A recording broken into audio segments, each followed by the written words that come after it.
Hello hello.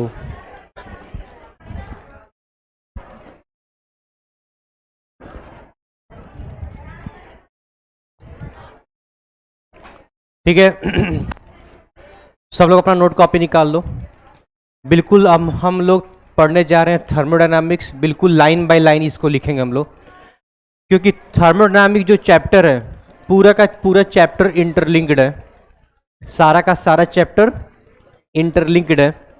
सब कुछ में आपस में लिंक होगा, फर्स्ट क्लास से लेके लास्ट क्लास तक। तो बहुत इंपॉर्टेंट पार्ट होने जा रहा है ये। सब लोग हेडिंग लिख लो अपने कॉपी में, थर्मोडायनामिक्स। क्या चीज?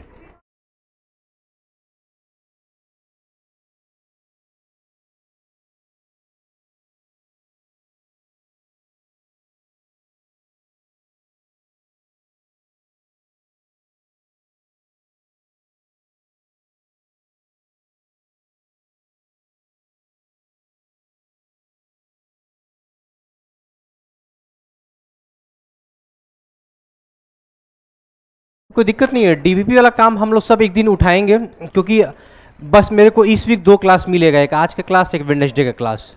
उसके बाद से तो लीव हो जाएगा, फिर हम लोग मिलेंगे नेक्स्ट वीक के नेक्स्ट वीक मिलेंगे। तो केवल 2 क्लास है, तो इसीलिए मैं कुछ पढ़ा देता हूँ। डीपी करेंगे पूरा क्लास निकल जाएगा। तो सारा डीपी देखो, गैसीय स्टेट तो नहीं करना है, किसी को भी गैसीय स्टेट नहीं करना है, वो बिल्कुल चैप्टर हटा दिया गया है। तो हम लोगों ने मोल कॉन्सेप्ट का डीपी किया है, एटॉमिक स्ट्रक्चर का भी मैंने कुछ कुछ बताया था, और पूछा जो नहीं आएगा पूछ लेना। तो कौन सा रह गया? बस रिडॉक्स रिएक्शन का, बस रिडॉक्स का डीपी रह गया है। अगर आज मैं डीपी लगवाऊंगा तो एक क्लास निकल जाएगा। तो इसीलिए मैं ये कह रहा हूँ कि 2 क्लास मेरे पास है, एक मंडे और वेडनेसडे का, तो दोनों में पढ़ा देता हूँ, फिर इसका भी रख के हम लोग कर लेंगे जब स्टार्ट करेंगे, ठीक है? क्योंकि फिर हम लोग अब ये मंथ तो एंड ही हो जाएगा ना, अब 26 को मिलेंगे, तो 26 को मिलेंगे उस दिन भी क्लास 1-2 क्लास होगा मेरे ख्याल से इस मंथ में। तो मंथ एंड हो गया, अब नवंबर में ही होगा जो भी होगा। चलो ठीक है, तो सब लोग हेडिंग लिख लो, थर्मोडायनामिक्स। Right the heading.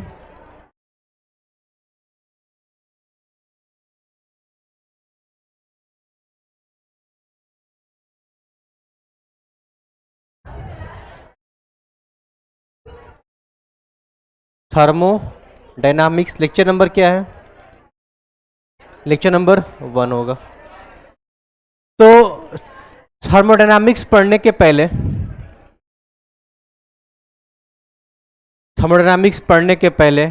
हमें कुछ उसका लैंग्वेज सीखना पड़ेगा। तो थर्मो के कुछ लैंग्वेज सीखने पड़ेंगे, जिसको हम लोग कहेंगे टर्म्स रिलेटेड टू थर्मोडायनामिक्स। तो सिस्टम समझेंगे, सराउंडिंग समझेंगे, फिर बाउंड्री समझेंगे। तो पूरे को हम लोग डिटेल में उसको हम लोग समझने जा रहे हैं, ठीक है? अरे आओ जाओ, आते जाओ। चलो, व्हाट इज थर्मोडायनामिक्स? थर्मोडायनामिक्स होता क्या है? तो थर्मो मतलब, what meaning of thermo? Thermo मतलब हीट एनर्जी, और यू कैन से हीट, या हीट बोलो या फिर हीट एनर्जी बोलो। What meaning of dynamics? Motion या मूवमेंट, मोशन या फिर मूवमेंट जिसमें डायनामिक हो। तो हीट एनर्जी का मूवमेंट होना, जो हीट एनर्जी का मूवमेंट होना, उसी को स्टडी करते हैं हम थर्मोडायनामिक्स के अंदर। मोशन ऑफ हीट एनर्जी, और you can say movement of heat energy. तो किसके किसके बीच में? एक होता है सिस्टम और दूसरा होता है सराउंडिंग। या तो अगर इस रूम को सिस्टम मान लें तो इसके बाहर वाले सब क्या होंगे? सराउंडिंग। और सिस्टम और सराउंडिंग को कौन उसका सेपरेशन है? वॉल, ये बाउंड्री वॉल। जो ये वॉल है, इसको हम लोग क्या नाम देंगे? बाउंड्री। तो सिस्टम ने सराउंडिंग को कितना हीट दिया, या सराउंडिंग ने सिस्टम से कितना हीट लिया, उसी को स्टडी करने जा रहे हैं हम। किसके अंडर? थर्मोडायनामिक्स के अंदर।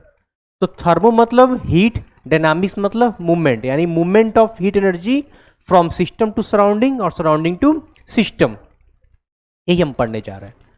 तो thermodynamics is only applicable for a system, किसी बल्क मास के लिए अप्लीकेबल है। It is not applicable for the electron, proton and neutron. तो ये किसी छोटे छोटे सब पार्टिकल के लिए या सब एटॉमिक पार्टिकल के लिए अप्लीकेबल नहीं है, ये केवल एक बल्क मास के लिए अप्लीकेबल है, या आप ऐसे बोल लो एक बड़े से सिस्टम के लिए अप्लीकेबल है, छोटे छोटे पार्टिकल के लिए अप्लीकेबल नहीं है। तो हम इस रूम को सिस्टम मान लेंगे, तो बाहर सब क्या होंगे, सराउंडिंग। तो अगर ये सिस्टम सराउंडिंग को हीट देगा तो टेम्परेचर डिक्रीज होगा कि इंक्रीज होगा? अगर अपना हीट एनर्जी सराउंडिंग को देगा तो डिक्रीज की इंक्रीज, डिक्रीज हो जाएगा। अगर इस सराउंडिंग से हीट लेगा तो इसका टेम्परेचर इंक्रीज हो जाएगा। तो ये हो गया हीट के बारे में। और सराउंडिंग टू सिस्टम आ रहा है, मूवमेंट सराउंडिंग टू सिस्टम हो रहा है या सिस्टम टू सराउंडिंग हो रहा है, इसी मूवमेंट को क्या बोलेंगे, डायनामिक्स। और ओवरऑल हम क्या बोलेंगे, थर्मोडायनामिक्स। ठीक है, चलो कॉपी में लिखो। Thermodynamics is the study of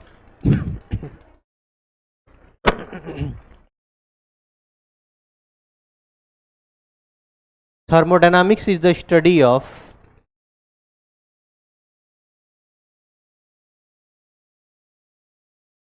thermodynamics is the study of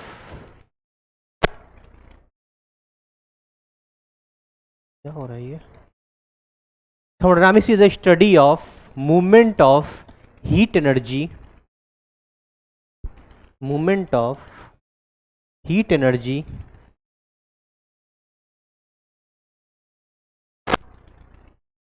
movement of heat energy from one region to other region. अभी मैं सिस्टम सराउंडिंग नहीं बोल रहा हूं क्योंकि उसको हमें समझना पड़ेगा। From one region to other region, तो एक रीजन से दूसरे रीजन में जाने का, किसका जाने का, हीट एनर्जी के जाने का, उसी को हम क्या बोलते हैं, थर्मोडायनामिक्स बोलते हैं। सिंपल बेसिक चीज़ है। अब देखो, अब हमें पढ़ना है थर्मोडायनामिक्स, तो कुछ इसके लैंग्वेज सीखने पड़ेंगे। तो हम अब क्या सीखेंगे, टर्म्स रिलेटेड टू थर्मोडायनामिक्स।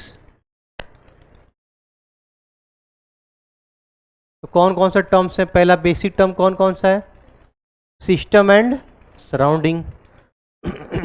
तो सिस्टम क्या होता है, सिस्टम वो होता है जिस पर एक्सपेरिमेंट हो रहा है, या जिस पे इन्वेस्टिगेशन हो रहा है, या जिस पे हम लोग स्टडी कर रहे हैं, उसी को क्या बोलते हैं, सिस्टम। अगर हम इस रूम के बारे में पढ़ रहे हैं तो ये रूम मेरा क्या हो जाएगा, सिस्टम। अगर इस रूम के टेम्परेचर के बारे में पढ़ना है, इस रूम का ह्यूमिडिटी पढ़ना है, कितना प्रेसिपिटेशन ये पढ़ना है, तो ये रूम को हम सिस्टम मान लेंगे, जिस पे हम पढ़ाई कर रहे हैं, जिसके बारे में हम एक्सपेरिमेंट करने जा रहे हैं, वही क्या है, मेरा सिस्टम है। और सिस्टम के चारों तरफ सराउंडिंग, और सिस्टम और सराउंडिंग को सेपरेट कौन कर रहा है, बाउंड्री। तो यहां पे कौन है, बाउंड्री, वॉल। तो एक होता है सिस्टम जिसपे हम लोग स्टडी कर रहे हैं, तो इसको हम बोलेंगे सिस्टम। और सिस्टम के चारों तरफ, इसके पूरा जो आजू बाजू में जो भी है, उसको हम क्या बोलेंगे, सराउंडिंग बोलेंगे। और दोनों को जो सेपरेट कर रहा है जो दोनों को सेपरेट कर रहा है, ये वाला, इसको हम क्या बोलेंगे, बाउंड्री बोलेंगे। तो इसको हम बोलेंगे बाउंड्री बोलेंगे।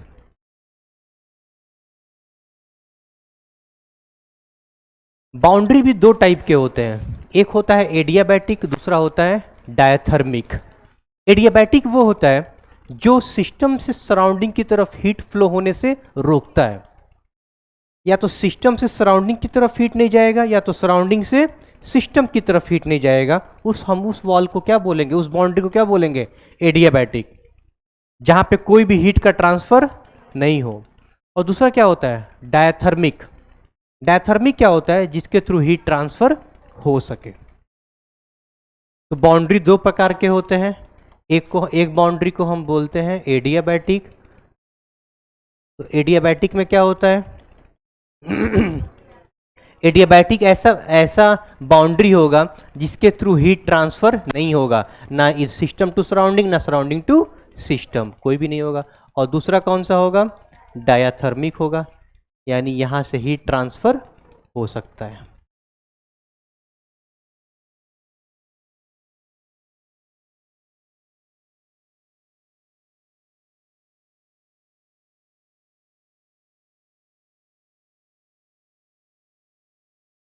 तो एक से हीट ट्रांसफर होगा, दूसरे से हीट ट्रांसफर नहीं होगा।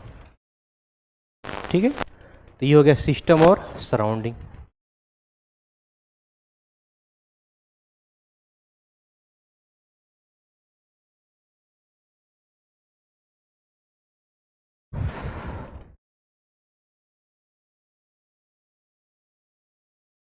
तो सिस्टम वो होता है जिस पे स्टडी किया जा रहा है, जिस पे इन्वेस्टिगेशन हो रहा है, या जिस पर एक्सपेरिमेंट किया जा रहा है, वो सिस्टम है। और उसके जो चारों तरफ का एरिया है वो क्या है, सराउंडिंग है। लास्ट, अगर सिस्टम और सराउंडिंग दोनों को मिला दें, अगर सिस्टम सराउंडिंग दोनों को मिला दें तो क्या बन जाएगा, यूनिवर्स बन जाएगा। अगर हम सिस्टम और सराउंडिंग दोनों को मिला देंगे तो पूरा ओवरऑल क्या हो जाएगा, यूनिवर्स। तो सिस्टम प्लस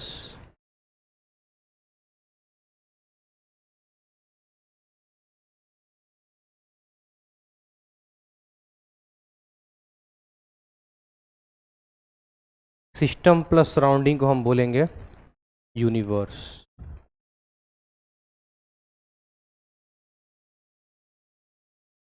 अगर हम दोनों को जोड़ देंगे तो ओवरऑल मेरा यूनिवर्स हो जाएगा।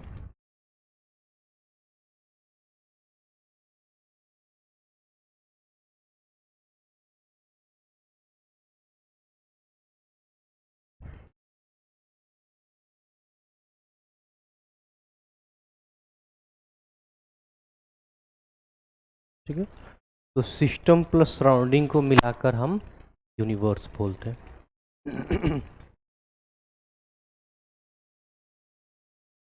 ठीक है, तो मेरा थर्मोडायनामिक्स पढ़ने का मेन मुद्दा है सिस्टम के बारे में डिटेल पढ़ना। पूरा हम जो भी पढ़ाई करेंगे सब कुछ हम सिस्टम के बारे में करेंगे। तो पहला हम करने जा रहे हैं टाइप्स ऑफ सिस्टम। तो कौन कौन से टाइप्स होते हैं, 3 टाइप्स होते हैं। पहला ओपन सिस्टम, दूसरा क्लोज सिस्टम, और तीसरा आइसोलेटेड सिस्टम। ओपन सिस्टम मतलब क्या हुआ, ओपन सिस्टम देखो, एक ठे बर्तन ले लो, एक ठे बर्तन ले लो स्टील का, और स्टील के बर्तन में गर्म पानी डाल दो, बस उसको ढकना नहीं है। तो एक स्टील के बर्तन में क्या किया हमने, गर्म पानी रख दिया। अब उसमें गर्म पानी रखा तो क्या कुछ वेपर के फॉर्म में पानी का लॉस होगा। और पानी क्या एक तरह का मैटर है, लिक्विड स्टेट्स ऑफ मैटर, या पानी एक तरह का मैटर है, लिक्विड स्टेट है मैटर का। तो अगर मैं गर्म पानी को बर्तन में रख दूंगा तो क्या पानी वेपर बनाएगा, तो वेपर के फॉर्म में क्या पानी का लॉस होगा, तो क्या हम बोल सकते हैं मैटर का लॉस हो रहा है वेपर के फॉर्म में। तो अगर हम ओपन बर्तन में रखेंगे, ओपन स्टील के बर्तन में गर्म पानी रख दिया तो वेपर बन के पानी का लॉस होगा, डैट मीन्स मैटर का लॉस हो रहा है। और जो बर्तन है वो स्टील का है, तो क्या जो गर्म पानी है वो क्या अपना हीट एनर्जी भी लॉस कर रहा होगा साइड से। 1 घंटे बाद पानी के ठंडा हो जाएगा ना, तो क्यों पानी ठंडा हो रहा है तो अपना हीट एनर्जी भी लॉस कर रहा है। तो वहाँ पे क्या हो रहा है, अगर सिस्टम ओपन है तो उसमें दो चीज़ का लॉस होता है, एक मैटर का और दूसरा हीट का या एनर्जी का। तो एक मैटर का लॉस हो रहा है, दूसरा हीट एनर्जी का। अगर दूसरा एग्जांपल क्लोज सिस्टम है, तो क्लोज सिस्टम है तो एक स्टील के बर्तन में गर्म पानी ले लिया और उसको ढक दिया, तो क्या वेपर के फॉर्म में कुछ लॉस होगा, अब तो वेपर बनाएगा ही नहीं क्योंकि ढक दिया ऊपर से, तो मैटर का लॉस नहीं होगा। लेकिन क्या हीट का लॉस करेगा, हाँ हीट का लॉस करेगा, वो भी कुछ देर के बाद ठंडा हो जाएगा क्योंकि साइड से हीट लॉस करेगा ना, स्टील का बर्तन है। तो ये क्या हो गया, क्लोज सिस्टम, ऊपर से ढक दिया तो मैटर का लॉस नहीं होगा बट एनर्जी का लॉस होगा। तीसरा आइसोलेटेड, हमने क्या किया, गर्म पानी स्टील के बर्तन में लिया, ऊपर से ढक दिया और पूरे उस बर्तन को ढक्कन के सहित पूरे को एडियाबैटिक कर दिया। एडियाबैटिक कर दिया मतलब कोई भी हीट ट्रांसफर नहीं होगा। तो अगर ऊपर से ढक दिया तो क्या मैटर का लॉस होगा, मैटर का लॉस नहीं होगा। और पूरे को मैंने एडियाबैटिक कर दिया तो हीट का भी लॉस नहीं होगा, मतलब एनर्जी का भी लॉस नहीं होगा। The best example thermoflask, the best example thermoflask. जो पानी पीते हो, गर्म पानी, जो बोतल में पानी पीते हो ना, ठंडा पानी ठंडा रहेगा, गर्म पानी गर्म रहेगा। ठंडा पानी ठंडा रहेगा मतलब बाहर से गर्म हीट ट्रांसफर नहीं लेगा, और गर्म पानी गर्म रहेगा मतलब अंदर से हीट ट्रांसफर नहीं करेगा। ना अंदर से बाहर हीट ट्रांसफर होगा, ना बाहर से अंदर हीट ट्रांसफर होगा, लेकिन फिर भी हमारा वो बोतल का पानी 8 घंटे में ठंडा हो जाता है, क्योंकि उसकी एफिशिएंसी 100% नहीं होती है, कुछ उसमें एरर रहता है। और एरर कहाँ रहता है, नीचे देखोगे उसका जो बोतल के नीचे होता है ना, वहाँ पे जॉइंट होता है ना। जब उस बोतल को, बहुत लोगों ने उसको बोतल को टूटते हुए देखा होगा, तो नीचे जॉइंट होता है। तो नीचे जॉइंट होता है तो अंदर का बॉडी और बाहर का बॉडी आपस में कनेक्टेड है। अब उस पर हम डिटेल नहीं जाएंगे। तो थर्मोफ्लास्क होता है जो क्या होता है, एडियाबैटिक, हीट ट्रांसफर होने नहीं देता है। हेडिंग लिखो, टाइप्स ऑफ सिस्टम, मैं इसको लिखवा देता हूँ।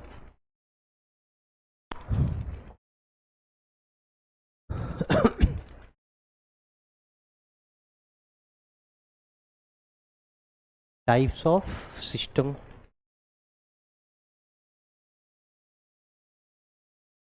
तो एक होता है ओपन सिस्टम,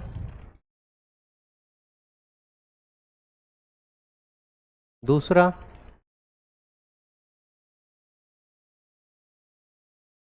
क्लोज सिस्टम, और तीसरा कौन सा होता है, आइसोलेटेड सिस्टम। ओपन सिस्टम में क्या होगा, स्टील के बर्तन में गर्म पानी होगा, लेकिन उसको हम ढकेंगे नहीं, क्योंकि ओपन है तो उसको हम ढकेंगे नहीं।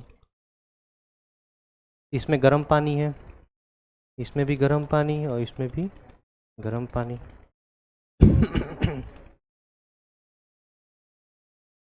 बहुत लोगों का नोट्स भी कंप्लीट होगा, मुझे पता है, ये बेसिक चीज़ें बता रहा हूँ मैं, लेकिन मैं ये मान के चल रहा हूँ कि सब लोग स्टार्टिंग से पढ़ रहे हो पहली बार। क्योंकि अगर मैं ये मान कर चलूँगा सबका पहले से स्टडी किया हुआ है, तो चैप्टर 3 क्लास में ख़त्म हो जाएगा, लेकिन मुझे बेसिक से मुझे पढ़ाना है। तो एक ओपन सिस्टम है, दूसरा क्लोज, तीसरा आइसोलेटेड। ओपन वाले में सबको दिख रहा होगा, ओपन वाले में क्या होगा, तो ये गर्म पानी है तो ये इवापोरेट होगा तो पानी का लॉस होगा, और पानी का एक तरह का मैटर है, तो इस केस में क्या होगा, मैटर का लॉस होगा। और ये पानी गर्म है तो यहाँ से भी हीट का लॉस करेगा, यहाँ से क्या करेगा, साइड से हीट का लॉस करेगा। और हीट क्या है, एनर्जी है, heat is a form of energy. तो ओपन सिस्टम में मैटर का भी लॉस होगा और एनर्जी का भी लॉस होगा। क्लोज सिस्टम में क्या करेंगे, हम उसको ढक देंगे किसी चीज़ से, तो यहाँ से क्या होगा, वेपर बनाएगा, लेकिन कंडेंस होकर उसी में प्रेसिपिटेट हो जाएगा। वेपर बनाएगा लेकिन कंडेंस होकर उसी में मतलब कि उसी में वाटर ड्रॉप बनाकर उसी में गिर जाएगा, तो मैटर का लॉस नहीं होगा, लेकिन साइड से हीट लॉस करेगा।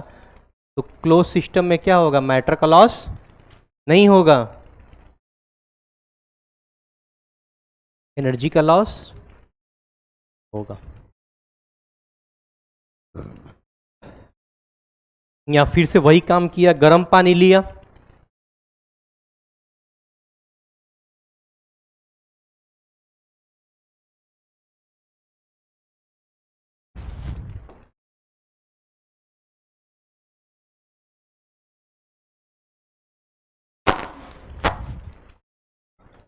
सबको दिख रहा होगा ग्रीन बाउंड्री, जो ग्रीन बाउंड्री सबको दिख रहा है, तो ग्रीन बाउंड्री क्या कर रहा है, उसको पूरा एडियाबैटिक बना दे रहा है। एडियाबैटिक बना रहा है मतलब ना अंदर से बाहर हीट जाएगा ना बाहर से अंदर हीट आएगा, तो कोई भी हीट का लॉस नहीं होगा। क्या मैटर का लॉस होगा, मैटर का लॉस नहीं होगा, इवापोरेट होकर इसी में गिरेगा, तो यहाँ पे कोई भी मैटर का लॉस नहीं होगा। एनर्जी का लॉस भी नहीं होगा, क्योंकि हमने पूरे सिस्टम को एडियाबैटिक बना दिया है, यानी बाउंड्री को एडियाबैटिक कर दिया, हीट का लॉस नहीं होगा। जब मैं हीट का लॉस बोलता हूँ, that means system to surrounding और सराउंडिंग टू सिस्टम दोनों उसमें होगा।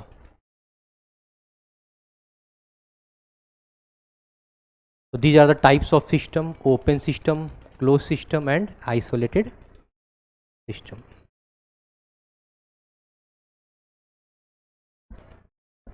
बेसिक है ये।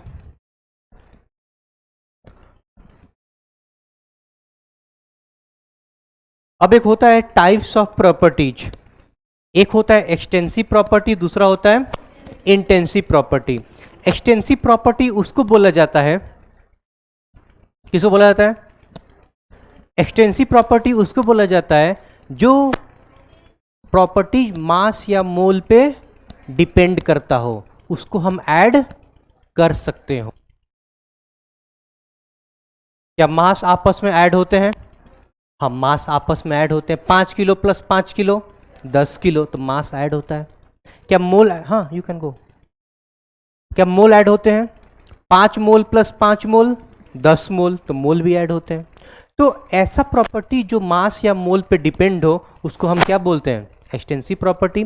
और extensive property could be added. Example देखो, example 5 litre plus 5 litre 10 litre, क्या वॉल्यूम ऐड हो रहा है? हाँ, वॉल्यूम ऐड हो रहा है। 5 किलो प्लस 5 किलो 10 किलो, मतलब मास भी ऐड हो रहा है। अब बताओ, इस रूम का टेम्परेचर है 25 डिग्री सेल्सियस, बगल वाले रूम का टेम्परेचर है 25 डिग्री सेल्सियस, हमने बीच से दीवार को हटा दिया, क्या ओवरऑल टेम्परेचर 50 डिग्री सेल्सियस हो जाएगा? नहीं, मतलब टेम्परेचर ऐड नहीं होते हैं। इस रूम का प्रेशर है 1 एटीएम, बगल वाले रूम का प्रेशर है 1 एटीएम, मैंने बीच से दीवार को हटा दिया, क्या प्रेशर ऐड हो जाता है? प्रेशर ऐड नहीं होता है।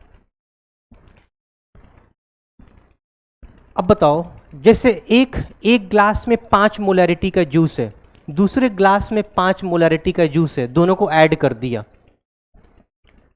क्या रिजल्टिंग मिक्सचर का कंसंट्रेशन ऐड हो जाएगा? नहीं ऐड होगा।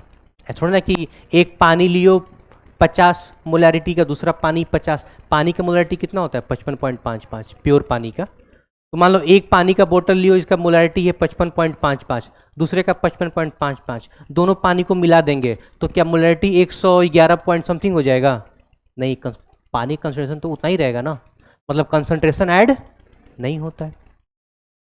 इसी प्रकार एग्जाम्पल लो, डेंसिटी, क्या डेंसिटी ऐड होता है? क्या डेंसिटी ऐड होता है? डेंसिटी भी ऐड नहीं होता है। क्या क्या ऐड होता है? मास ऐड होता है, वॉल्यूम ऐड होता है, और जो भी मास और मोल पे डिपेंडेंट है सब ऐड होते हैं, और बाकी सब ऐड नहीं होते हैं। इन सबको क्या बोलते हैं? Extensive property. और जो ऐड नहीं होते उनको क्या बोलते हैं? Intensive property. चलो, तो एक तरफ लिखो एक्सटेंसिव प्रॉपर्टी, एक तरफ लिखो इंटेंसिव प्रॉपर्टी, फटाफट ये भी कर लेते हैं। ये बहुत इंपॉर्टेंट है, आगे बहुत काम करेगा। एक होता है एक्सटेंसिव प्रॉपर्टी और दूसरा होता है intensive property.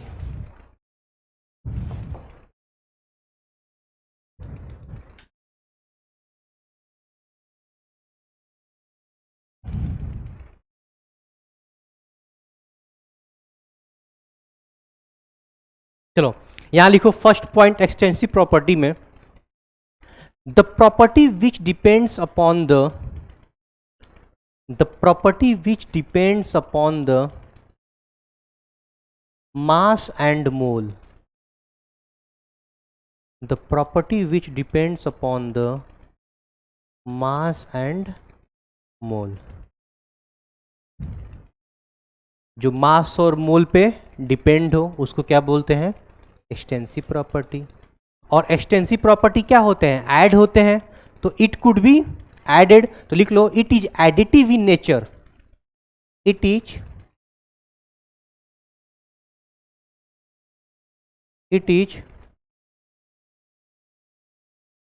Additive in nature, यानी ये ऐड हो सकते हैं। अगर ऐड हो सकते हैं तो क्या सब्ट्रैक्ट भी हो सकते हैं? हाँ, एक ही बात है ना, ऐड हो सकते हैं तो सब्ट्रैक्ट भी हो सकते हैं। तीसरा एग्जाम्पल इसका बोलो। एक तो एग्जाम्पल मास होगा, क्योंकि मास दिख ही रहा है डिफिनीशन में। दूसरा क्या होगा?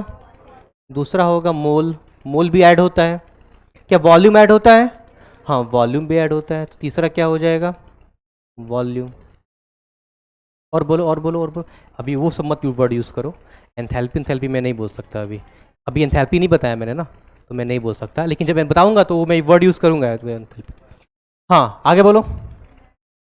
एनर्जी ऐड होता है, वेरी गुड, एनर्जी को हम ऐड कर सकते हैं। Force, 5 newton plus 5 newton 10 newton, good. और बताओ, area area area 5 metre square plus 5 metre square 10 metre square, area को हम जोड़ सकते हैं, एसेक्ट्रा एसेक्ट्रा एसेक्ट्रा।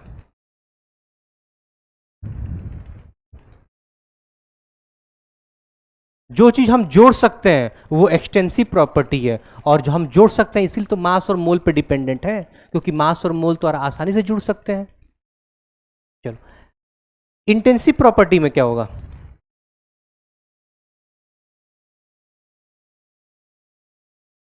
जो मास और मोल से इंडिपेंडेंट हो तो वो क्या होंगे? इंटेंसिव प्रॉपर्टी होंगे। मतलब वाइस वर्सा, ठीक उसका अपोजिट हो गया। वो मास मोल पे डिपेंड करेगा, ये मास मोल पे डिपेंड नहीं करेगा। दूसरा, एडिटिव इन नेचर, ये क्या होगा? नॉट एडिटिव इन नेचर, ये ऐड नहीं हो सकते हैं तो सब्ट्रैक्ट भी नहीं हो सकते हैं।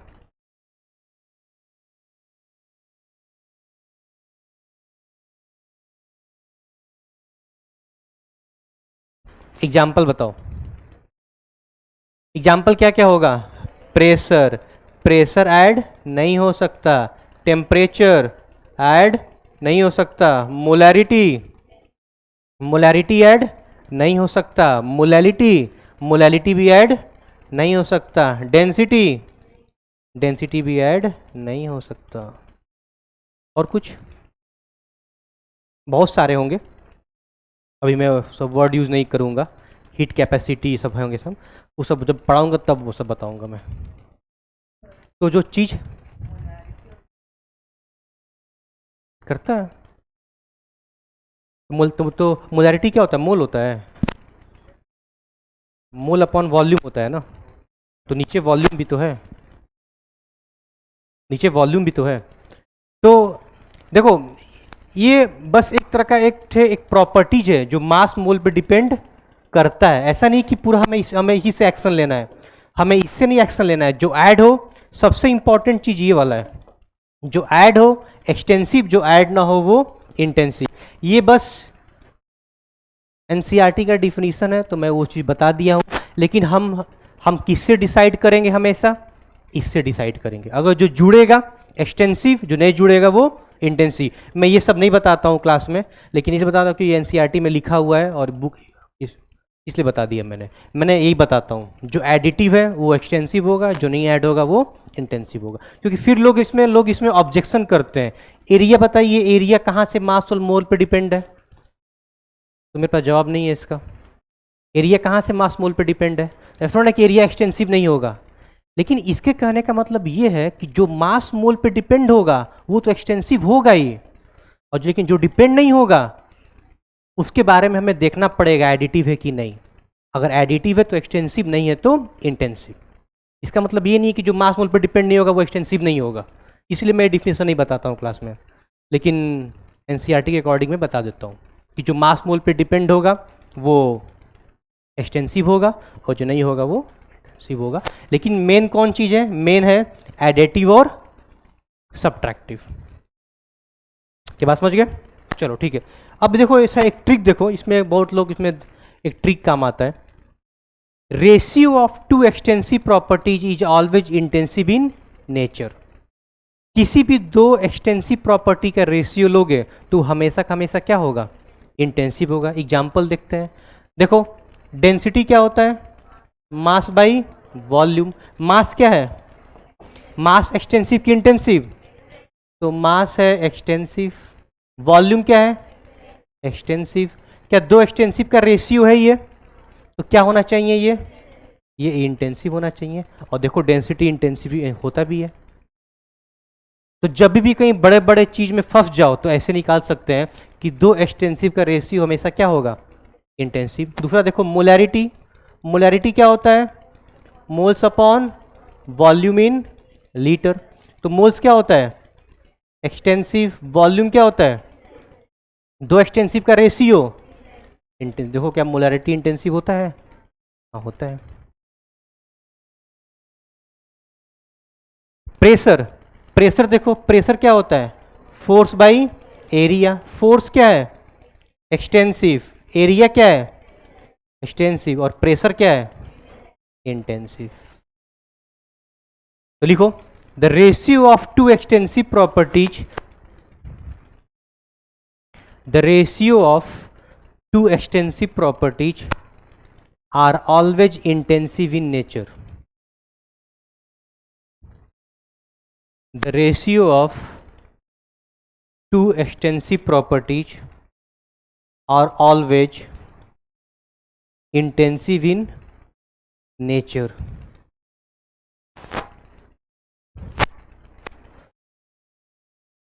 The ratio of two extensive properties are always intensive in nature. ठीक है, तो ये होता है एक्सटेंसिव प्रॉपर्टी जो ऐड हो सके और इंटेंसिव प्रॉपर्टी जो ऐड नहीं हो सके. ठीक है,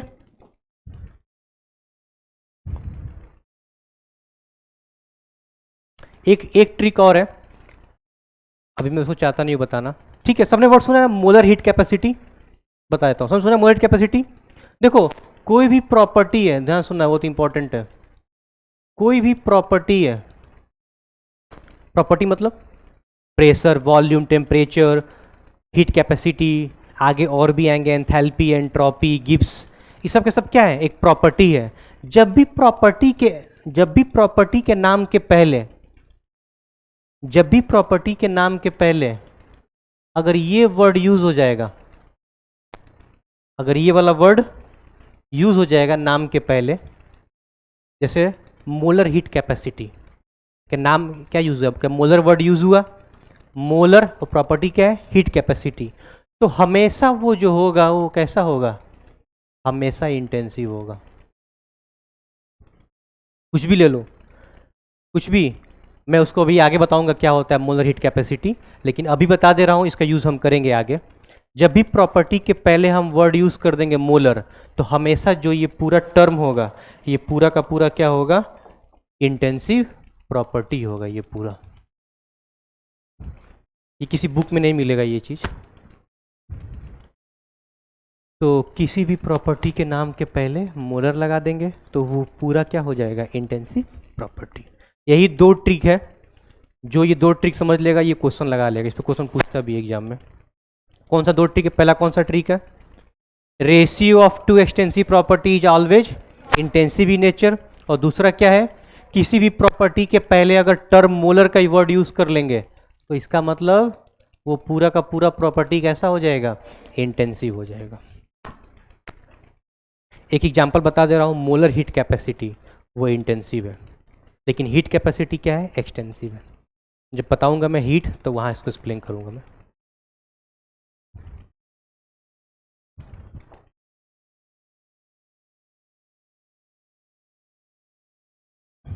अब दो फंक्शन आते हैं, एक होता है स्टेट फंक्शन और दूसरा होता है पाथ फंक्शन. पाथ फंक्शन कौन होता है, जो पाथ पे डिपेंड करे, अगर पाथ चेंज होगा तो वो प्रॉपर्टी भी चेंज हो जाएगा. और एक होता है स्टेट फंक्शन, एक होता है स्टेट फंक्शन जो पाथ पे डिपेंड नहीं करता है, इसको बोल सकते हैं इंडिपेंडेंट ऑफ पाथ. तो कौन सी चीजें जो पाथ पे डिपेंड करती हैं, तो एक होता है वर्क. एक मिनट, पहले वर्क एक्सप्लेन करता हूं मैं. सपोज अगर किसी इंसान को यहां से पीछे जाना है, तो अगर यहां से पीछे अगर डायरेक्ट जाएगा इस पाथ से, पाथ नंबर 1, तो उसमें कुछ वर्क अलग होगा. अगर यहां से वहां जाएगा, उस साइड से होके जाएगा तो उसमें वर्क अलग होगा, उधर होके जाएगा वर्क अलग होगा. तो अगर अलग अलग पाथ लेगा तो उसमें वर्क अलग अलग वैल्यू आएगा. यहां से वहां डायरेक्ट 5 जूल, तो उधर जाएगा तो 10 जूल, उधर से जाएगा तो 20 जूल. तो क्या वर्क पाथ पे डिपेंड है, पाथ पे डिपेंड. वैसे ही एक और होता है हीट. हीट भी ठीक पाथ फंक्शन है. वैसे ही अगर इंसान को यहां से वहां गया तो हीट लॉस अलग होगा, उधर से गया तो उसका हीट लॉस अलग हो गया, अलग पाथ से गया तो हीट लॉस अलग हो गया. तो heat and work are the path function, और बाकी सब जो भी है सब के सब स्टेट फंक्शन है. Only heat and work are the path function, और बाकी सब के सब क्या है, स्टेट फंक्शन. बाकी सब के सब मतलब thermodynamic property. All the thermodynamic property are state function except heat and work. What the meaning of thermodynamic property? Pressure, volume, temperature, enthalpy, Gibbs energy, entropy, ये सब के सब क्या है, थर्मोडायनामिक प्रॉपर्टी है. तो सब के सब क्या है, स्टेट फंक्शन, किसको छोड़ के, केवल हीट और वर्क को छोड़ के। Heat and work are also the thermodynamic property, लेकिन यही दोनों क्या है, पाथ फंक्शन। एक और बताओ पाथ फंक्शन, टोटल 3 होते हैं, मैंने 2 बताया है।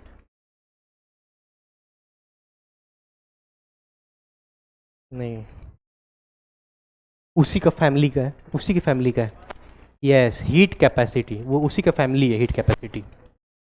3 होते हैं, एक हीट वर्क और तीसरा होता है हीट कैपेसिटी, जिसको लोग याद नहीं रखते हैं।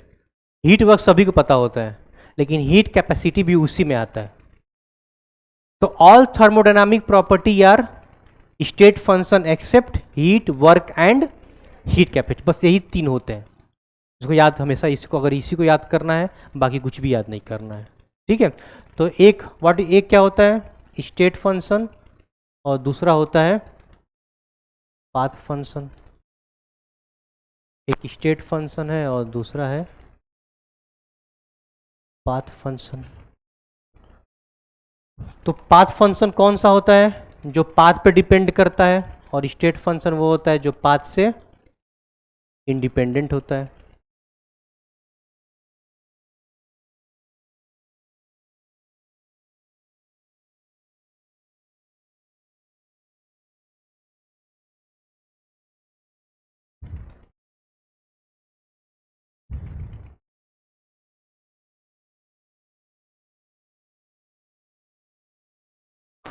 तो पाथ फंक्शन में कौन कौन आएगा, 3 आएंगे। कौन आएगा, एक हीट आएगा, दूसरा वर्क आएगा, और तीसरा हीट कैपेसिटी। अब हीट कैपेसिटी क्या होता है, अभी थोड़ी देर में हीट स्टार्ट करने वाला हूं, उसमें 3 कैपेसिटी बताऊंगा, specific heat capacity and molar heat capacity. अभी के लिए बस जान लो, एक हीट होता है, वर्क होता है, और हीट कैपेसिटी। सब होगा, सब बताया जाएगा। डिवाइड नहीं करेंगे, मल्टीप्लाई करेंगे तब स्पेसिफिक हीट कैपेसिटी। सी बराबर M S, C by M, हाँ गुड, सी बाई एम। अभी डिस्कस करेंगे उसको, रुक जाओ। इसको बोलते हैं टोटल हीट कैपेसिटी। तो ये तीनों हमेशा का हमेशा पाथ फंक्शन है, और इन तीनों को छोड़ के बाकी सब क्या है, स्टेट फंक्शन। तो क्या लिखूं इसमें, all thermodynamic property are all thermodynamic property are state function except कौन से, एक्सेप्ट ये तीनों, heat work and heat function को छोड़ के। ये क्वेश्चन बहुत पूछता है इस पे।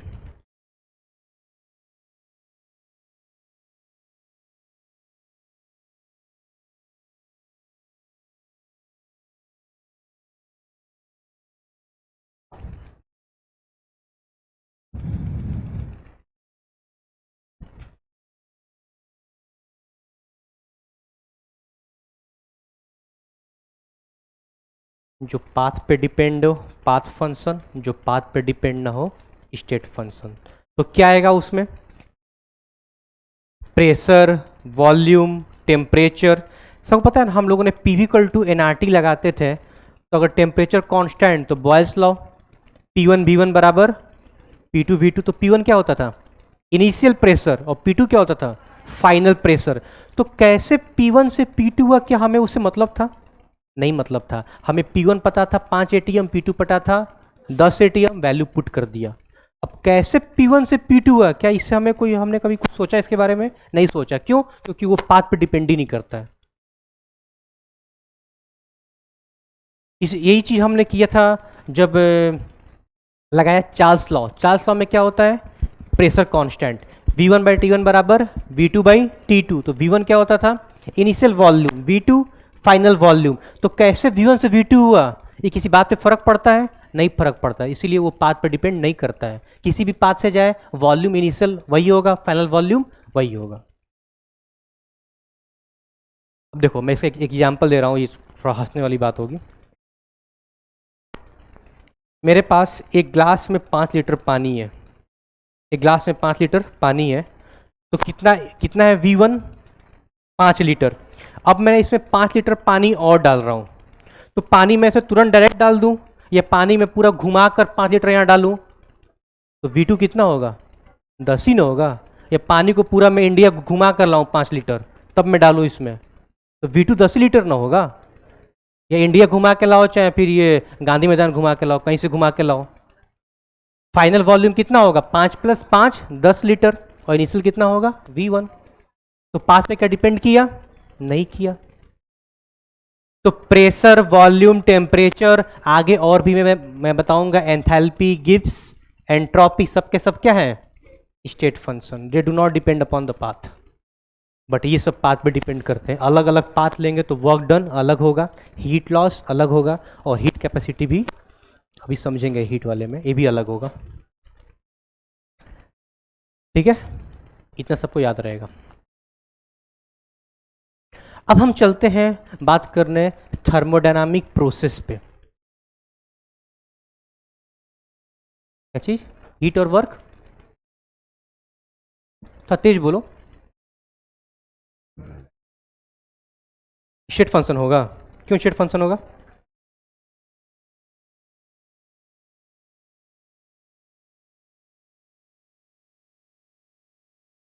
तुम पहले क्या बोल रहे हो, पहले खुद सोचो क्या बोल रहे हो। जो बोल रहे हो पहले सोचो फिर बोलो। जो पाथ पे डिपेंड कर रहा है वो पाथ फंक्शन है ना। ये सब कंफ्यूज क्यों? ये सब सिंपल चीजों में क्यों कंफ्यूज हो रहे हो? जो पाथ पर डिपेंड करेगा पाथ फंक्शन, जो पाथ पर डिपेंड नहीं करेगा स्टेट फंक्शन। तो अगर अलग अलग पाथ से, अगर हम अलग अलग पाथ से वर्क करेंगे तो वर्क डन अलग होगा। अगर मुझे यहां से जाना है गांधी मैदान, अगर मैं डायरेक्ट गया तो अलग वर्क डन होगा। अगर मैं मुंबई घूम के जाऊंगा गांधी मैदान तो अलग वर्क डन होगा।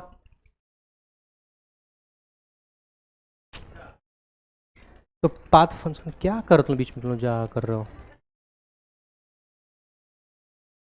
तो अलग पाथ चूज करूंगा तो अलग उसके वैल्यू होगा। ठीक है, तो ये हो गया स्टेट फंक्शन, दूसरा हो गया पाथ फंक्शन। अब एक होता है थर्मोडायनामिक प्रोसेस। 4 प्रकार के प्रोसेस होते हैं। कौन कौन सा होता है? एक होता है आइसोबेरिक, दूसरा आइसोकोरिक, तीसरा आइसोथर्मल, और चौथा होता है एडियाबैटिक। तो चारों के चारों क्या है? Thermodynamic process. आइसोबेरिक में क्या होता है? प्रेशर कांस्टेंट, तो change in volume, change in volume, अरे मैंने क्या बोला? आइसोबेरिक बोला क्या? आइसोबेरिक में प्रेशर कांस्टेंट, तो चेंज इन प्रेशर 0। अगर प्रेशर कांस्टेंट है मतलब P1 बराबर P2, तो डेल्टा P बराबर 0। तो हेडिंग लिखो, मैं लिखवाता हूं। Types of thermodynamic process, types of thermodynamic process.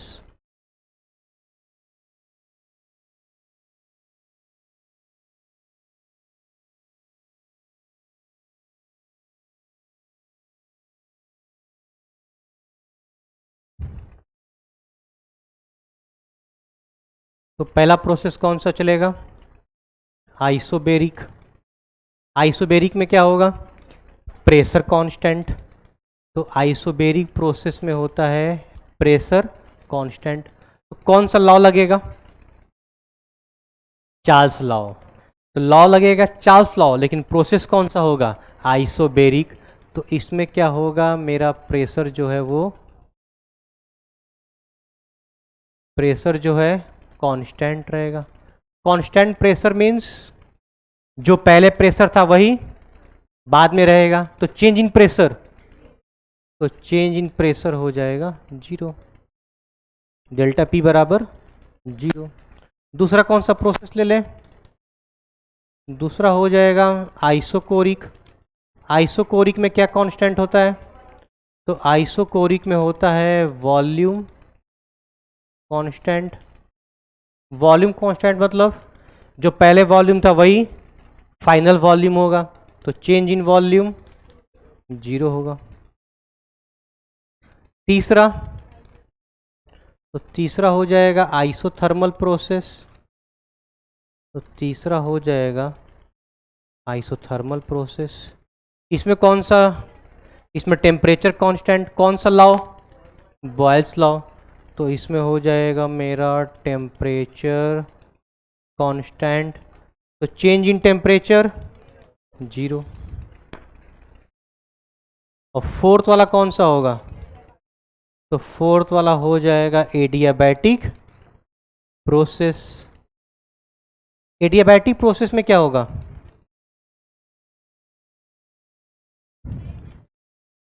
Yes, not change in heat. Adiabatic process में क्या होगा? हीट ट्रांसफर नहीं होगा। तो हीट ट्रांसफर, तो एडियाबैटिक प्रोसेस में क्या होगा? No heat transfer. इसमें कुछ कांस्टेंट नहीं होता है, ध्यान देना, इसमें कुछ कांस्टेंट नहीं होता है। तो यहां क्या लिखे, जरा बोलना मेरे को, क्या लिखे? वेरी गुड, यहां पे Q इक्वल टू 0 होगा। डेल्टा Q 0 नहीं बोलते हैं, कभी भी Q के पीछे डेल्टा नहीं लगा सकते। क्यों? कभी भी Q के हम प्रीफिक्स में डेल्टा नहीं लगा सकते। अच्छा, मैं बोलता हूं ना कि हीट ट्रांसफर हो रहा है, सिस्टम टू सराउंडिंग जो हीट जा रहा है वो Q है। यहां से 5 जूल हीट बाहर गया तो Q बराबर 5 जूल, और Q क्या है? Heat transfer from system to surrounding. क्या चीज? डेल्टा U क्या है? बताया मैंने अभी तक वो। तुम अपना दिमाग मत लगाया करो। अब मैं डेल्टा U समझाऊं इनको सबको अभी। बताओ Q में डेल्टा क्यों नहीं लगाते हैं? क्योंकि Q क्या है? Path function. Q path function है, तो हम what the meaning of delta? Delta मतलब फाइनल माइनस इनिशियल। क्या अलग अलग पाथ पे जाएंगे तो डेल्टा हमेशा सेम होगा?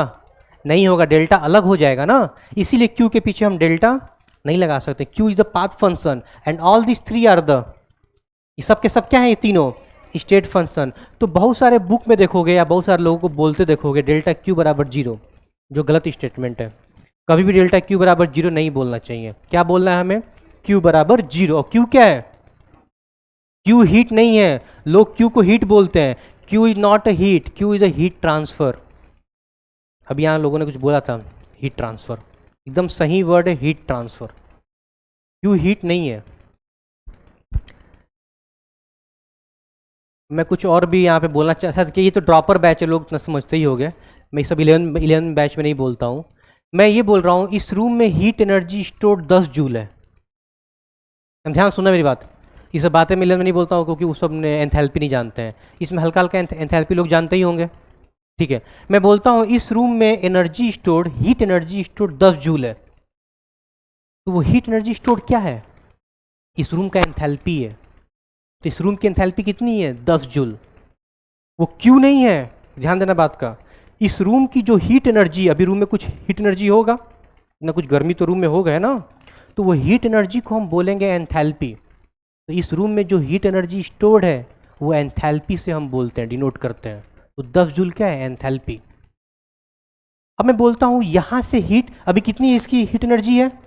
वो क्यू नहीं है, या वो क्यू है? वो क्या है? एंथैल्पी है। तो इस रूम की 10 जूल क्या है? एंथैल्पी है। मैं बोलता हूं कि 5 जूल हीट ट्रांसफर हो गया, तो कितना एंथैल्पी बचा? 5। तो जो हीट ट्रांसफर हुआ वो क्यू है। इसमें 10 जूल हीट एनर्जी था, वो क्यू नहीं है, वो एंथैल्पी है। तो सिस्टम का जो हीट एनर्जी स्टोर्ड होता है वो एंथैल्पी में बोलते हैं। और जो हीट अगर यहाँ से वहाँ चला गया, मूवमेंट हो गया, मोशन हो गया, वो हीट ट्रांसफर क्यू से बोलते हैं। तो ये वही है क्यू। इसमें हीट ट्रांसफर देखो, नो हीट ट्रांसफर मतलब कोई भी हीट का ट्रांसफर नहीं हो रहा है। तो सिस्टम से ना सराउंडिंग में हो रहा है, ना सराउंडिंग से सिस्टम में हो रहा है। तो हीट ट्रांसफर क्यू होता है बराबर 0। अगर इस रूम से कोई भी हीट ट्रांसफर नहीं होगा तो जितना एंथैल्पी पहले उतना ही एंथैल्पी बाद में रहेगा। इतना अगर समझ जा रहे हो तो मुझे एंथैल्पी समझाने में थोड़ा आसानी रहेगा। मुझे तो सब समझ गए होगे। तो किसी सिस्टम में अगर हीट एनर्जी स्टोर्ड है तो वो उसको एंथैल्पी बोलते हैं, और अगर हीट सिस्टम टू सराउंडिंग चला गया उसको हीट ट्रांसफर क्यू बोलते हैं, और एंथैल्पी को एच बोलते हैं। इतना बात समझ रहे हो ना? मैं एंथैल्पी में सब चीज़ें एग्जाम्पल बार बार कराऊंगा। इसको लिख लिए सब लोग, ठीक है। तो अभी तक हम लोगों ने क्या क्या स्टडी किया? अभी क्लास जब स्टार्ट हुआ तो हम लोगों ने क्या क्या पढ़ा? हम लोगों ने पहला हम लोगों ने पढ़ा कि थर्मोडायनामिक्स क्या होता है, तो मूवमेंट ऑफ हीट या motion of heat from one region to other region. अब उसको हम बोलेंगे फ्रॉम सिस्टम टू सराउंडिंग और सराउंडिंग टू सिस्टम। फिर हम लोगों ने सीखा टर्म्स रिलेटेड टू थर्मोडायनामिक्स। कौन कौन से टर्म्स होते हैं? सिस्टम, सराउंडिंग और बाउंड्री।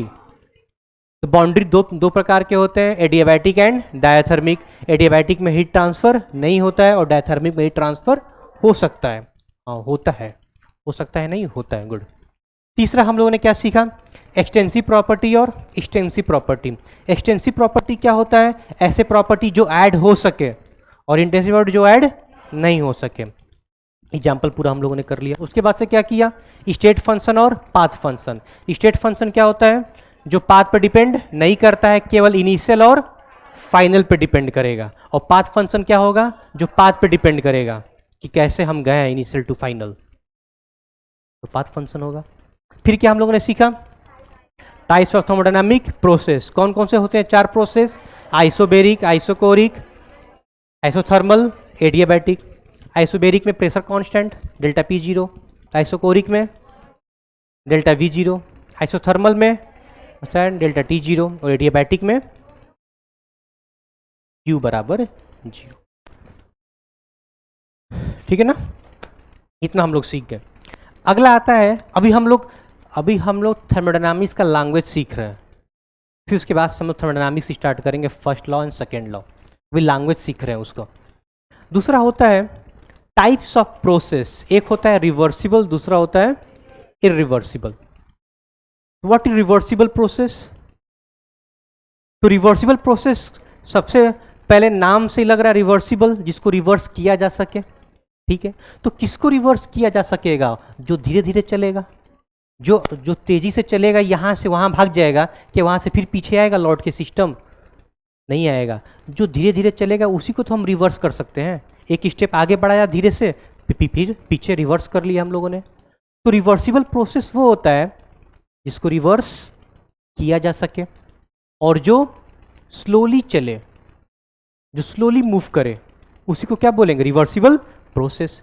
अगर बताओ, अगर सिस्टम को, अब मैं सिस्टम को बना देता हूं। जब भी मैं सिस्टम बोलूंगा उसका मतलब है एक कंटेनर है जो कि इन्वर्स है, एक कंटेनर है जो इन्वर्स है, और यहां पर लगा हुआ है पिस्टन, यहां पे लगा हुआ है पिस्टन। तो ये हो गया मेरा कंटेनर, वहां लगा दिया पिस्टन। इसमें सिस्टम क्या है? तो इसमें सिस्टम है ये, इसको मैंने सेट किया है, ये हो गया सिस्टम।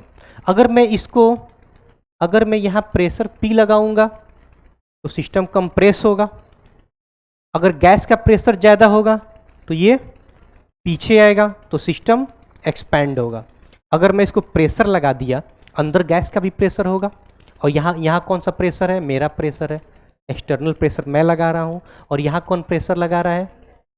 यहाँ गैस का प्रेशर है, नॉट इंटरनल, गैस का, वही इंटरनल मान लो। अंदर गैस का प्रेशर है, बाहर मेरा प्रेशर है। अगर मेरा प्रेशर ज़्यादा हो गया तो सिस्टम कंप्रेस होगा, तो पिस्टन उठ के यहाँ से, कहाँ उठ के नहीं, पिस्टन मूव करके कहाँ आ जाएगा? इधर आ जाएगा, या पिस्टन यहाँ आ जाएगा। और अगर गैस का प्रेशर ज़्यादा है तो पिस्टन पीछे आ जाएगा, और सिस्टम एक्सपैंड हो जाएगा, तो वो एक्सपेंशन होगा। और अगर मेरा प्रेशर ज़्यादा होगा तो कंप्रेशन होगा। तो जब भी मैं सिस्टम बोलता हूँ मतलब मैं इसकी बात कर रहा हूँ। ये सिस्टम, मेरा येलो पार्ट ये सिस्टम है, और बाहर वाले पार्ट सब क्या है? सराउंडिंग है। तो हम बोल सकते हैं ये सराउंडिंग का प्रेशर है, सिस्टम पे सराउंडिंग का प्रेशर। अगर सराउंडिंग का प्रेशर ज़्यादा होगा सिस्टम से तो कंप्रेस होगा, और अगर सिस्टम का ज़्यादा होगा सराउंडिंग से तो एक्सपैंड होगा। ठीक है, चलो। तो रिवर्सिबल प्रोसेस की हम बात करते हैं। रिवर्सिबल प्रोसेस वो होता है जो स्लोली मूव करता है, यानी पिस्टन जो होगा वो स्लोली, हमको पिस्टन यहाँ से लेकर यहाँ तक लाना है, हमें पिस्टन यहाँ तक लाना है बाय द रिवर्सिबल प्रोसेस। तो हमें स्लोली मूव करना पड़ेगा, तो हमें यहाँ से स्लोली मूव करते करते यहाँ पे आना होगा। कितना स्टेप लग जाएगा टोटल? अगर मैं स्लोली बोलता हूँ तो very very very very slow, बहुत स्लो, तो कितना स्टेप लग जाएगा यहाँ से यहाँ जाने में? इनफाइनाइट। तो मैंने 3 पॉइंट बोल दिया। पहला कौन सा कि प्रोसेस को रिवर्स किया जा सकता है। अगर मैंने हल्का सा मूव किया तो क्या पीछे भी लाया जा सकता है? हाँ, तो रिवर्सिबल प्रोसेस है। और स्लोली स्लोली मूव करता है तो भी रिवर्सिबल है। और अगर यहाँ से लेके यहाँ जाने में कितना स्टेप लगेगा? इनफाइनाइट साइमली, ये प्रॉपर वर्ड है ऑफ एनसीईआरटी, इनफाइनाइट साइमली स्टेप लगता है सिस्टम को मूव करने में, तो भी हम कौन सा प्रोसेस बोलेंगे? रिवर्सिबल। तो रिवर्सिबल में 3 होते हैं प्रॉपर्टी, कौन कौन सा? स्लोली, इनफाइनाइट साइमली और it could be reverse. Irreversible में क्या होगा? ठीक उसका उल्टा होगा। प्रोसेस को रिवर्स नहीं किया जा सकता। उसमें स्लोली मूव कर रहा था, इसमें फास्ट। और कितना स्टेप लेगा? Only single step, only 1 step. Direct यहाँ से मूव करके यहाँ आ जाएगा एक ही बार में। अब वहाँ से पीछे लाने में, अब वहाँ से भी डायरेक्ट फिर अपने जो पहले वाला जो मेरा सिस्टम का कंडीशन था उस सिस्टम वाले कंडीशन पे फिर रिबैक नहीं हो पाएगा वो। लेकिन अगर पिस्टन स्लोली मूव करेगा तो फिर वो अपने इनिशियल कंडीशन पे वापस आ सकता है। तो जब भी मैं सिस्टम बोलूँगा थर्मोडायनामिक्स में तो इसको सिस्टम मानना और बाकी सबको क्या मानना? सराउंडिंग मानना। एक कॉपी में लिख लो, एक तरफ रिवर्सिबल है और दूसरी तरफ irreversible.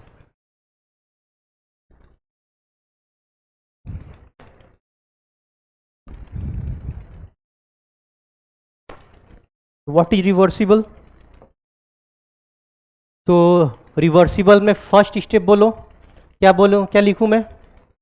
It could be reverse. नाम से दिख रहा है, नाम से दिख रहा है, तो इट कुड बी रिवर्स।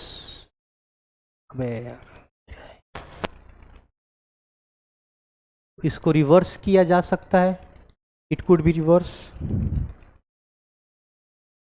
दूसरा बताओ, दूसरा पॉइंट बहुत ही स्लोली होगा। अबे क्या यार ये,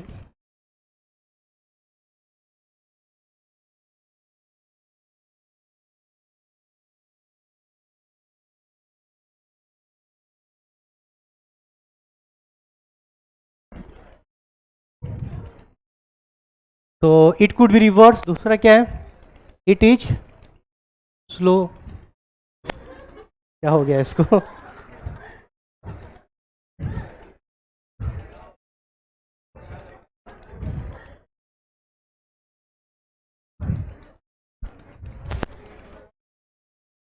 इट कुड बी रिवर्स, दूसरा इट इज स्लो, और तीसरा कौन सा होगा?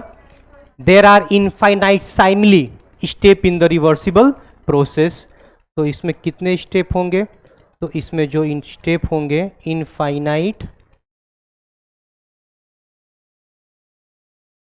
इनफाइनाइट साइमली स्टेप, मतलब इनफाइनाइट नंबर ऑफ स्टेप इसमें होगा।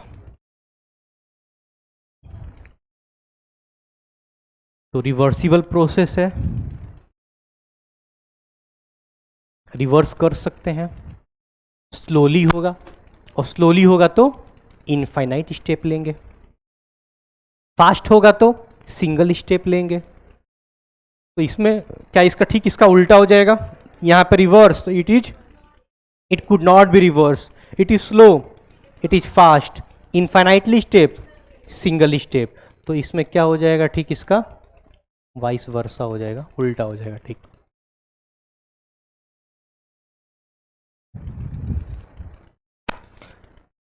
ये बहुत इंपॉर्टेंट है। जैसे इरिवर्सिबल का एक बेस्ट एग्जांपल देता हूँ, वो तो वो काम नहीं आएगा कभी। इरिवर्सिबल का एक बेस्ट एग्जांपल देखो। इरिवर्सिबल मतलब जो दोबारा लौट के अपने इनिशियल कंडीशन पे ना आए। तो सबको पता है इंजन में अगर हम पेट्रोल डालते हैं, अगर हम इंजन में पेट्रोल डाल के इंजन को ऑन कर दिए, क्या पेट्रोल फिर से बैक, क्या इंजन अपना काम करना स्टार्ट करेगा? क्या फिर से पेट्रोल बैक आएगा मेरे पास? नहीं आएगा। तो अगर मैं 1 लीटर पेट्रोल को बर्न करके, 1 लीटर पेट्रोल को बर्न करके मैंने क्या किया? हीट एनर्जी को किस में कन्वर्ट कर लिया? मैकेनिकल एनर्जी में। तो पेट्रोल से क्या होता है? इंजन हीट होता है, फिर मैकेनिकल वर्क होता है, बॉडी वो मूव करना स्टार्ट करता है, गाड़ी जो होता है अपने टायर पे मूव करना स्टार्ट कर देता है। मैं चाहता हूँ फिर से मैं अपने इनिशियल कंडीशन पे जाऊँ, गाड़ी फिर से पीछे आए और पेट्रोल फिर जनरेट हो जाए, ऐसा हो सकता है? नहीं। तो that is the irreversible process, मतलब कि इंजन में अगर तेल डालना that is irreversible process. What is the reversible process? Spring system, सबने स्प्रिंग और ब्लॉक सिस्टम पढ़ा है अभी तक। तो स्प्रिंग पे फोर्स कौन सा लगता है? kx। What the energy stored in the spring? Half kx square. Energy store कितना होता है स्प्रिंग में? Half kx square. तो उसमें क्या होता है कि स्प्रिंग को हम क्या करते हैं, जब फोर्स बैलेंस करते हैं तो अपने इक्विलिब्रियम पोजीशन पे लाके हम बैलेंस करते हैं। हमने ये स्प्रिंग को कंप्रेस किया, तो कंप्रेस किया, हम मान के चलते हैं हम धीरे धीरे कंप्रेस कर रहे हैं, फिर छोड़ देते हैं स्प्रिंग को। स्प्रिंग अपने इनिशियल पोजीशन पे आता है इक्विलिब्रियम पे, फिर हम वहाँ पे हम फोर्स बैलेंस करते हैं उसका एफबीडी बना के, सही करते हैं ना। तो वो स्प्रिंग सिस्टम क्या है मेरा? रिवर्सिबल प्रोसेस है, फिर अपने वापस पोजीशन पे आ सकता है। लेकिन हमने इंजन में पेट्रोल डाल के इंजन को ऑन कर दिया, it is the reversible process. तो हमें वो सब तो नहीं पढ़ना, लेकिन मैंने एग्जाम्पल दे दिया ताकि क्लेरिफिकेशन हो जाए। हमें पढ़ना केवल यही है, ये सिस्टम है, बाहर सराउंडिंग है, और ये क्या है? पिस्टन है। हमें बस यही पढ़ना और कुछ नहीं पढ़ना है, ठीक है। तो हम लोगों ने पूरा जो टर्म है, basic term related to thermodynamics हमने पढ़ लिया। अब 3 टर्म आते हैं, बहुत very very important term, very very important term, या यस वेरी बहुत इंपॉर्टेंट टर्म है। कौन कौन से टर्म है वो? तो एक है वर्क, दूसरा है एनर्जी, और तीसरा है हीट। तो वर्क, एनर्जी एंड हीट। तो वर्क को रिप्रेजेंट करेंगे W से, एनर्जी को, अब जब मैं थर्मोडायनामिक्स में एनर्जी बोलता हूं दैट मीन्स इंटरनल एनर्जी, उसको डिनोट करेंगे हम U से। और तीसरा है मेरे पास हीट। तो हीट जब मैं बोलता हूं दैट मीन्स हीट ट्रांसफर बोलता हूं मैं, उसको रिप्रेजेंट करें किससे? Q से। तो heat transfer is represented by Q। तो हम वर्क पढ़ेंगे, फिर एनर्जी पढ़ेंगे, और फिर हम जाके हम हीट पढ़ेंगे। तो W, U एंड Q। तो what is the work done? तो वर्क डन क्या होता है? तो वर्क डन क्या होता है, मैं यही समझो, हम कहाँ पे, हम ऐसा नहीं है कि हम वो न्यूटन वाला वर्क डन नहीं पढ़ेंगे कि हम एक ब्लॉक को मूव कर रहे हैं फोर्स लगा के, तो डिस्प्लेसमेंट डी हुआ तो F इंटू डी। और ये 100% श्योर होता है न्यूटन लॉ में, NLM बोलते हो ना, उसमें 100% श्योर होता है कि जिस डायरेक्शन में हम फोर्स लगाएंगे ब्लॉक उसी डायरेक्शन में मूव करेगा। क्या कभी होगा कि अपोजिट में मूव करे? नहीं ना, कभी ऐसा होगा। तो न्यूटन में यही होता था कि हम जिस डायरेक्शन में लगा रहे हैं फोर्स ब्लॉक पे, वुडन ब्लॉक पे, कोई ब्लॉक पे, तो ब्लॉक उसी डायरेक्शन में मूव करेगा जिस डायरेक्शन में फोर्स वेक्टर है। तो W बराबर F into D, F vector and displacement vector. यहाँ पे तो वो न्यूटन लॉ नहीं पढ़ना हमें, हम इस पिस्टन पे ही वर्क करेंगे। हम इस पिस्टन को कंप्रेस करेंगे और हम देखेंगे कैसे वर्क हो रहा है, ठीक है। तो हेडिंग लिखते हैं वर्क, हेडिंग लिखो वर्क। तो हम एक बनाएंगे पिस्टन,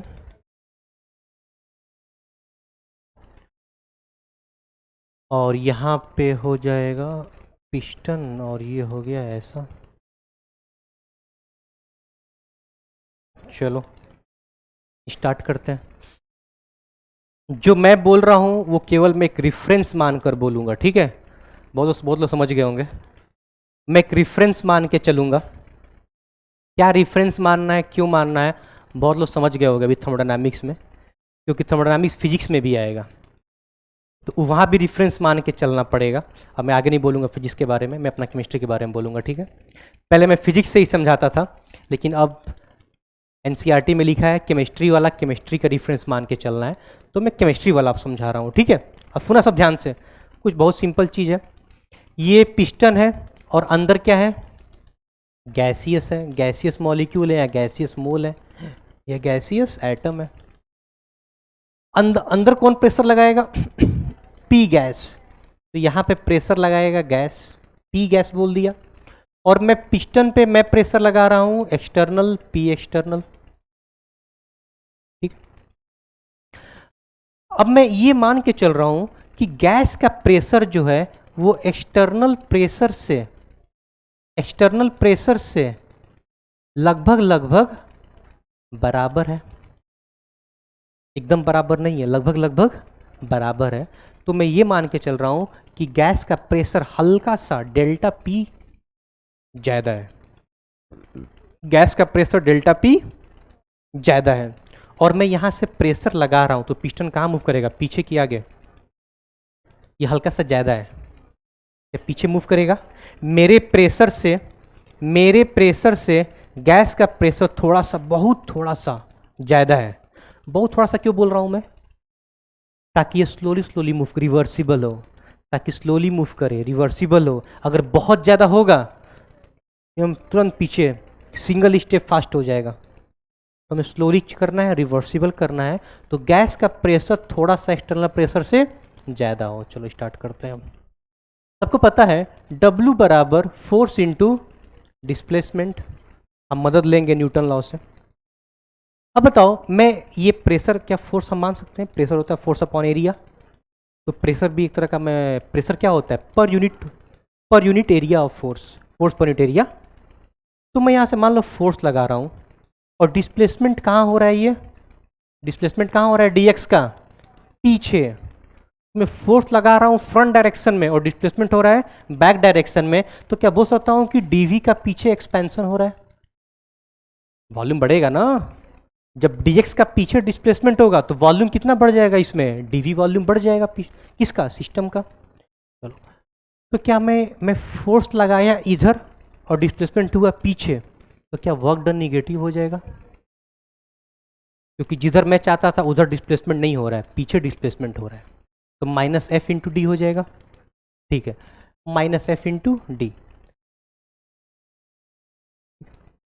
अब देखो यहाँ पे ध्यान से, अगर हम ये बोलते हैं, इसमें फोर्स कितना होता है, प्रेशर, फोर्स क्या होता है, प्रेशर इंटू एरिया। ठीक है, इतना सबको क्लियर हो गया।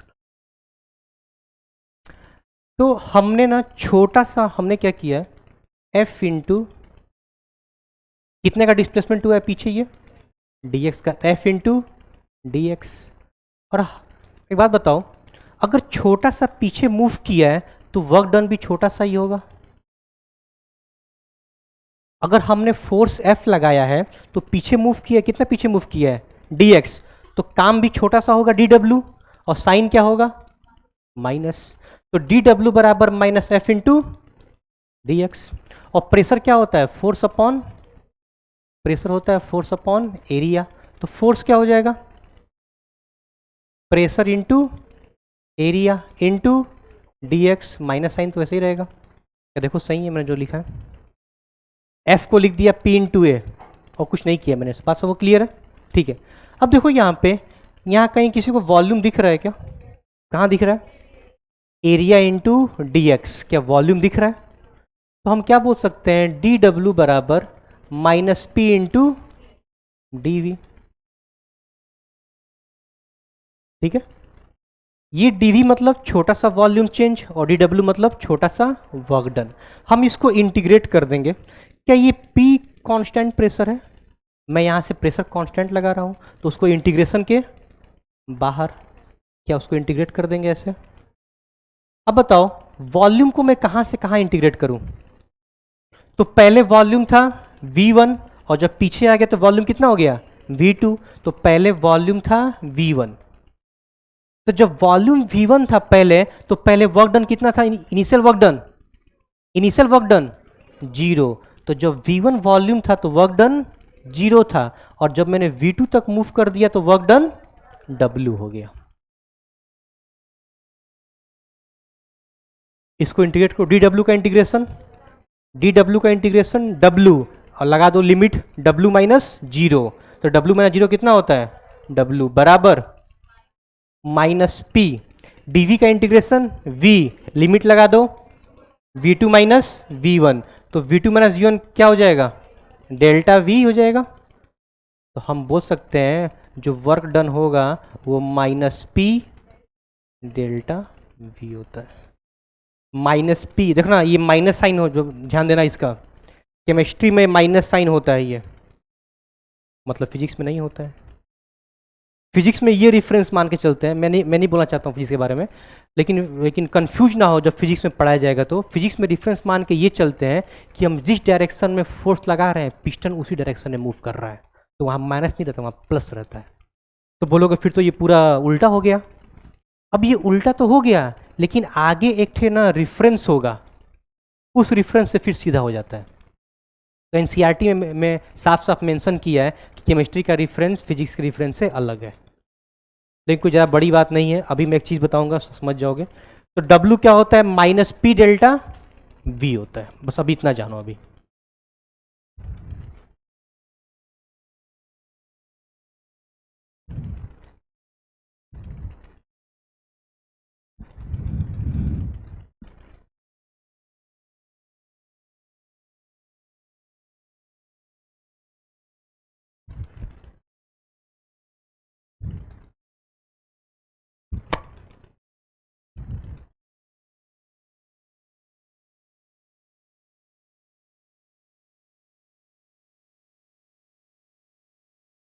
मैं दोबारा बता देता हूँ।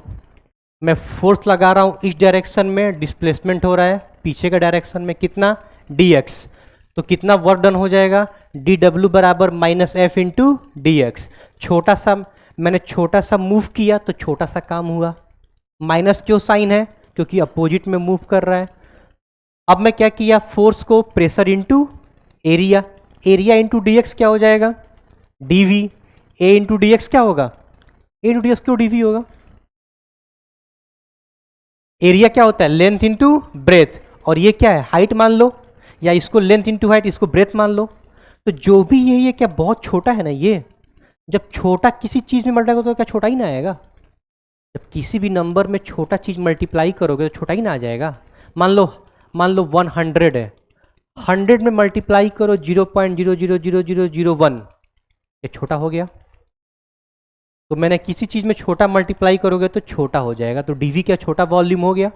अब इंटीग्रेट कर देंगे कहाँ से? पहले कितना वॉल्यूम था V1, तो वर्क डन कितना था 0। अब वॉल्यूम कितना हो गया V2, तो वर्क डन कितना हो गया W।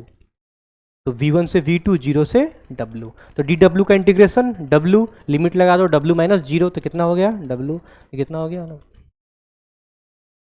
तो वर्क डन कितना हो गया माइनस पी डेल्टा V हो गया। तो ये मेरा वर्क डन होता है। ठीक है, बात सब क्लियर है? ठीक है, डन। अगला कौन सा है? एनर्जी। एनर्जी का बात करें मतलब इंटरनल एनर्जी, किसका? सिस्टम का।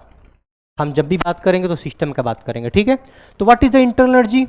सबको पता है कि हर एक मैटर, व्हाट द मैटर, तो पता ही है, body matter, anything which occupy space and has a mass, anything which occupy space and has mass is known as matter. और जो भी मैटर होगा कोई पार्टिकल ही तो होगा, तो उस पार्टिकल का अपना खुद का एनर्जी होता है। वो एनर्जी क्यों होता है? इस रूम में कोई छोटा पार्टिकल है यहाँ पे, उसका अपना खुद का एनर्जी होगा। क्यों होगा? क्योंकि वो पार्टिकल जो है उसके पास काइनेटिक एनर्जी है, उसके पास पोटेंशियल एनर्जी है, उसके पास वो घूम भी रहा होगा पार्टिकल, उसके पास रोटेशनल एनर्जी है, उसके पास ट्रांसलेशनल एनर्जी है, वाइब्रेट भी कर रहा होगा, वाइब्रेशनल एनर्जी भी है। उसके पास बहुत प्रकार के क्या है एनर्जी है, और वही सब एनर्जी को जोड़ के क्या बनता है इंटरनल एनर्जी। तो हमें बस इसको लिख लो, एक बार लिख लो। Every matter is associated with, every matter is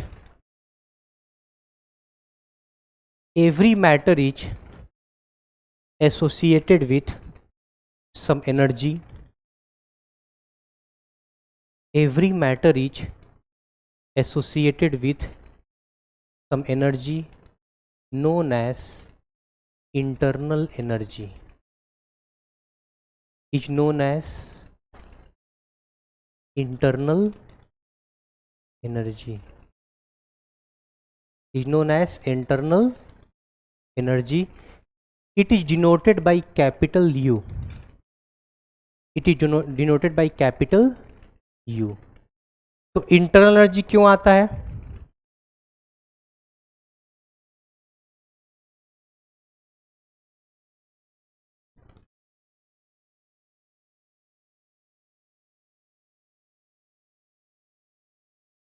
every matter is associated with some energy known as internal energy.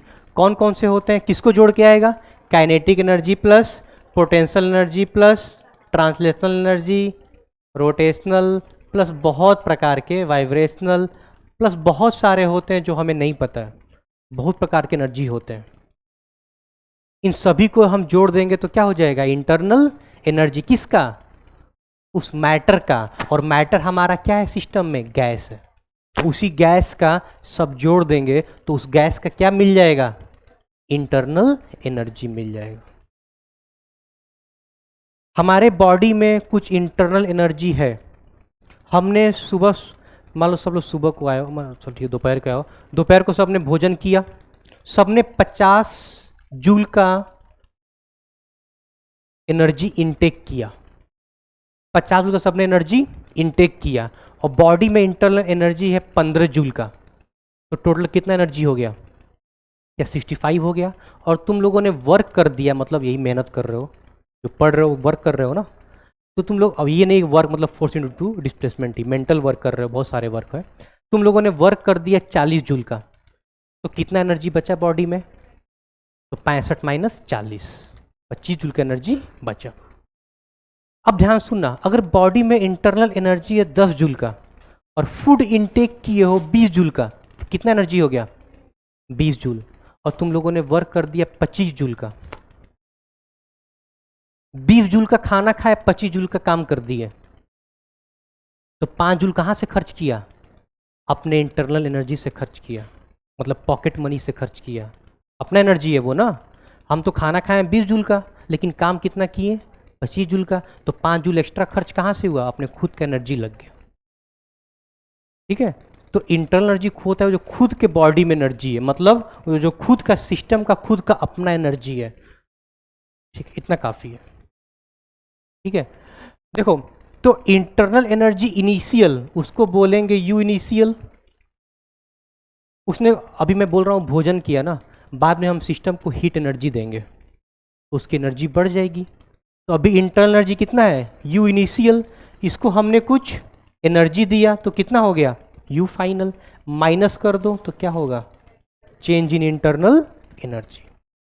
तो final internal energy minus initial energy, वही क्या होता है, चेंज इन इंटरनल एनर्जी होता है।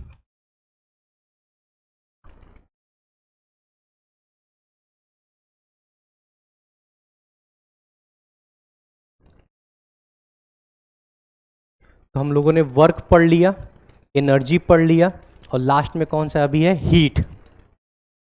तो व्हाट इज द हीट, वही heat transfer, कहाँ से कहाँ, सिस्टम टू सराउंडिंग और सराउंडिंग टू सिस्टम, वही क्या होता है, क्यू। तो क्यू हीट ट्रांसफर होता है। सपोज अगर सिस्टम ने हीट दिया सराउंडिंग को, क्या इसका मतलब अपना सिस्टम यही है ना, अपना सिस्टम यही है, या फिर अपना सिस्टम वो वाला है, अपना सिस्टम मान लो ये वाला है, ये मान लो अपना रूम ही एक तरह का है, ये दीवार मान लो मूव हो रहा है। अगर सिस्टम ने हीट दिया सराउंडिंग को, उसका टेम्परेचर क्या हो जाएगा, घट जाएगा, और अगर सराउंडिंग से हीट लिया तो उसका टेम्परेचर बढ़ जाएगा। ठीक है, तो हीट ट्रांसफर सब समझ गए ना। तो हीट ट्रांसफर कैसे निकालते हैं, हीट ट्रांसफर टोटल 3 फॉर्मूले हैं। एक होता है Q बराबर MS डेल्टा T, दूसरा Q बराबर C डेल्टा T, और तीसरा है Q बराबर NCV डेल्टा T। तो एक बनता है स्पेसिफिक हीट कैपेसिटी से, दूसरा बनता है हीट कैपेसिटी से, और तीसरा बनता है मोलर हीट कैपेसिटी से। ठीक है, तो 3 प्रकार के होते हैं, यही होता है हीट ट्रांसफर। इस तीनों को हम पढ़ेंगे नेक्स्ट क्लास में। ठीक है, तो ये हीट को अच्छे से डिटेल में पढ़ेंगे नेक्स्ट क्लास। Thank you.